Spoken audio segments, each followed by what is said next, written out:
Assalamualaikum warahmatullahi wabarakatuh. Perkenalkan, nama saya Sisi Mayola dengan NIM 1801077 dari kelas Sistem Informasi B dengan mata kuliah Interpersonal Skill, dosen pengampu Ibu Nilawati Eskom MSI dari Universitas Nurdin Hamzah Jambi.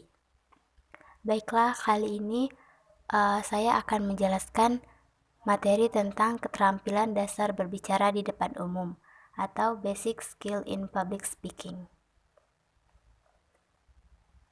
Berbicara di depan umum merupakan salah satu komunikasi.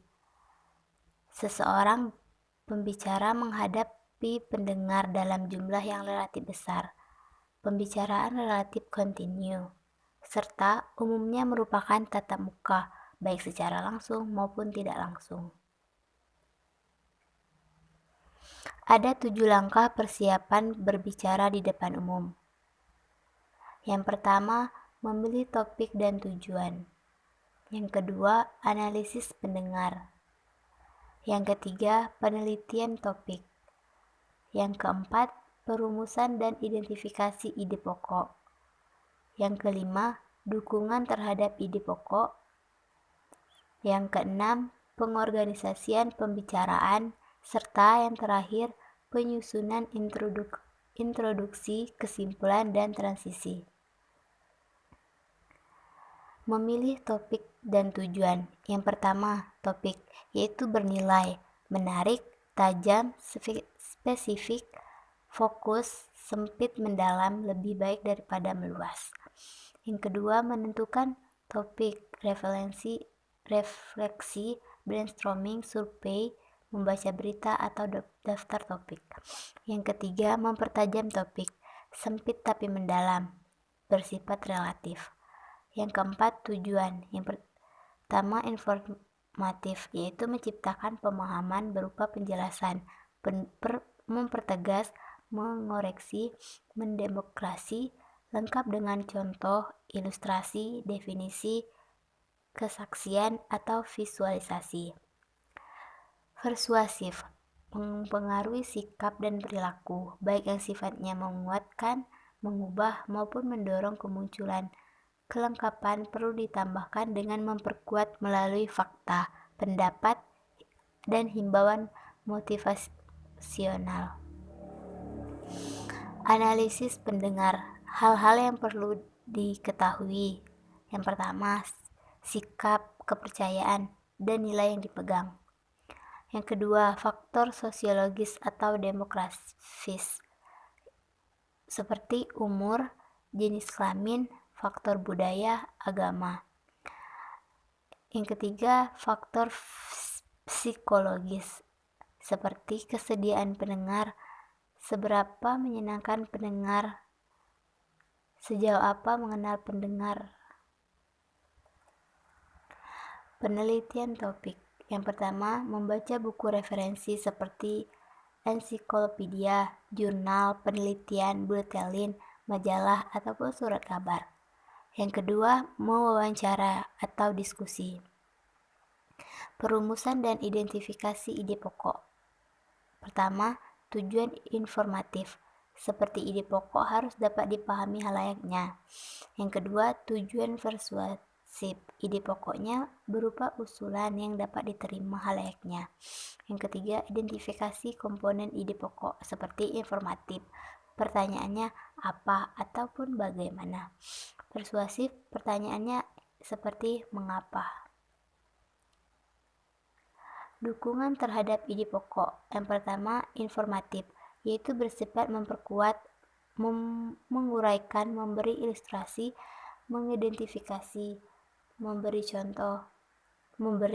contoh penyajian audiovisual, grafik, peta, objek, film, slide, rekaman video atau suara. Yang B, persuasif, memberikan bukti dan penampilan yang memotivasi serta menarik kepercayaan pada pembicara. Memberi alasan melalui contoh, menggunakan prinsip-prinsip umum, menggunakan analogi, menunjukkan hubungan sebab dan akibat, menunjukkan reputasi dan kredibilitas pribadi, persepsi akan kompetensi moral yang baik dan karisma. Pengorganisasian pembicaraan. Yang pertama, temporal, bersifat informatif. Pembicara dibagi ke dalam beberapa bagian berdasarkan urutan waktu atau kronologis, dahulu, sekarang, ataupun sebaliknya. Topiknya seperti sejarah, proses, ataupun kejadian tertentu. Yang B, spasial, mendeskripsikan suatu objek maupun tempat, layout, ataupun struktur. Yang ketiga, topik. Pola paling populer pembicaraan terdiri dari beberapa subtopik yang masing-masing sama pentingnya. Pemecahan masalah seperti persuasif. Pembicaraan dibagi dalam 3 bagian seperti permasalahan, penyebab, dan solusinya. Sebab akibat atau akibat sebab meyakinkan pendengar mengenai hubungan antara sebab akibat ataupun akibat sebab antara dua kejadian atau elemen. Bisa dikombinasikan dengan pola pemecahan masalah didasarkan pada penyebab permasalahan yang ada. Urutan memotivasi seperti perhatian, kebutuhan, kepuasan, visualisasi atau aksi. Penyusunan introduksi, kesimpulan, dan transisi. Berbicara di depan umum sebaiknya diawali dengan introduksi atau perkenalan, diakhiri dengan kesimpulan, dan dilengkapi dengan transisi. Yang pertama, perkenalan. Menarik perhatian, membuat koneksi dengan pendengar, mengarah pendengar akan apa yang akan disampaikan. Kesimpulan, memberikan penekanan pada inti pembicaraan supaya pendengar akan mengingat apa yang kita sampaikan. Membentuk ringkasan motivasi, menutup atau memberi ringkasan inti pembicaraan dan sampaikan dengan singkat dan jelas. Transisi, memuluskan perpindahan antara introduksi, topik, kesimpulan, berbagai jebakan dalam penyusunan. Berbagai jebakan dalam menyusun introduksi, permintaan maaf atau permisi, janji yang tidak dapat dipenuhi, menunjukkan kegugupan, penarikan perhatian yang tidak relevan dengan topik yang dibicarakan. Kesimpulan dari materi ini yaitu berbicara di depan umum merupakan salah satu komunikasi yang dimana akan terjadi seorang pembicara menghadapi pendengar dalam jumlah yang relatif besar. Dalam hal ini biasanya pembicara yang diberikan relatif kontinu, yang pada umumnya berupa tatap muka, baik secara langsung maupun tidak langsung.